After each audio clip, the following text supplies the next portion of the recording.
सभी भगवत प्रेमियों को हमारी राधे राधे। मानव जीवन का सर्वोत्कृष्ट फल सत्संग श्री भक्तमाल कथा के माध्यम से हमें मिलने जा रहा है। श्री भक्तमाल कथा के प्रधान श्रोता हमारे श्री प्रिया प्रीतम जी हैं।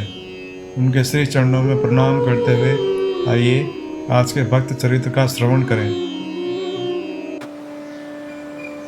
भक्त श्री हरिव्यास देव जी श्री निम्बार्क संप्रदाय में परम वैष्णव आचार्य श्री हरिव्यास देव जी बहुत ऊंचे संत हो गए हैं। उनका जन्म गौड़ ब्राह्मण कुल में हुआ था। आपने श्री भट्ट जी से दीक्षा ली थी। पहली बार जब आप दीक्षा के लिए श्री गुरु चरणों में गए उस समय श्री भट्ट जी गोवर्धन में वास कर रहे थे और युगल सरकार श्री प्रिया प्रीतम को गोद में बिठाकर लाड लड़ा रहे थे। श्री भट्ट जी ने पूछा, हरिव्यास, हमारे अंग में कौन विराजते हैं? हरिव्यास जी बोले, महाराज कोई नहीं।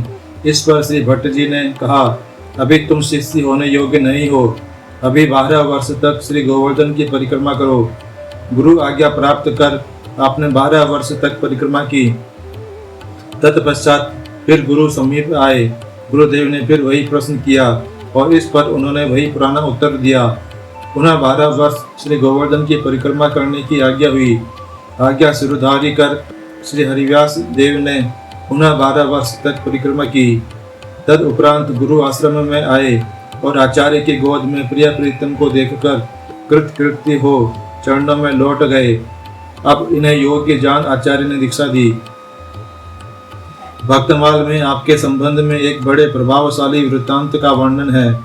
ये अपने सैकड़ों विद्वान शिष्यों को साथ लेकर भगवत भक्ति रूप अलौकिक रस की वर्षा करते हुए पंजाब प्रांत के गड़ियावल नामक ग्राम में पहुँचे।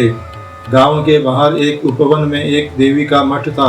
वहां के राजा की ओर से सैकड़ों बकरे बलिदान के लिए वहां बंधे थे।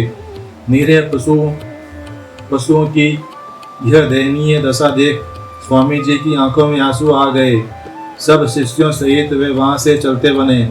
रात को राजा स्वप्न में देखता है कि देवी बड़ा ही भीषण रूप धारण कर उसके सामने खड़ी है और डांट कर कह रही है, दुष्ट, तूने मेरे नाम पर जो क्रूर कर्म जारी कर रखा है उससे आज एक भगवत भक्त का चित्त दुखी हुआ है।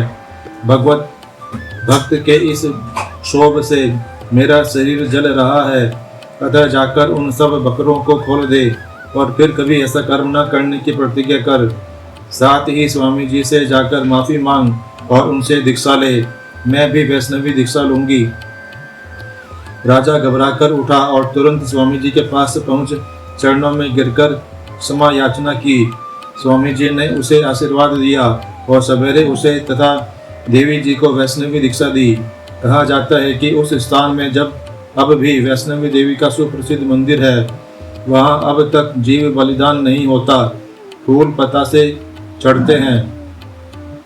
इसके बाद आप वृंदावन आए और गुरुदेव श्री भट्ट जी की आज्ञा अनुसार युगल शतक पर संस्कृत में भाष्य लिखा। स्वामी जी ने संस्कृत में कई मूल ग्रंथ भी लिखे। इनमें प्रसन्न भाष्य मुख्य है।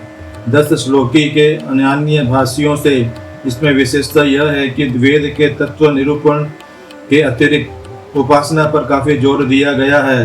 ब्रज भाषा में युगल शतक नामक पुस्तक में आपके 100 दोहे और 100 गेय पद संग्रहित हैं, जो मिठास में अपना जोड़ नहीं रखते। ऊपर दोहे में जो बात संक्षेप में गई है वही नीचे पद में विस्तार से कही गई है। इस संप्रदाय में युगल शतक पहली ही हिंदी रचना है। शायद इसे आदिवाणी कहते हैं और यही सर्वप्रथम उत्तर भारतीय संप्रदाय आचार्य हैं। इनसे पहले के सभी आचार्य शायद दक्षिणात्व के थे। स्वामी जी इस संप्रदाय में उस शाखा के प्रवर्तक हैं जिसे रसिक संप्रदाय कहते हैं। भगवान श्री कृष्ण के श्रृंगारी रूपों की उपासना ही इनका सर्वस्व है। श्री हरिव्यास देव जी का इतना प्रभाव हुआ कि श्री निम्बार्क संप्रदाय की इस शाखा के संतों को तब से लोग हरिव्यासी ही कहने लगे। वैष्णवों के चारों संप्रदायों में इस संप्रदाय के संत अब भी हरिव्यासी ही कहलाते हैं। आज के हमारे भक्त चरित्र का वर्णन इतना ही। कल हम एक नए भक्त चरित्र के साथ श्री प्रिया प्रीतम जी के समक्ष प्रस्तुत होंगे।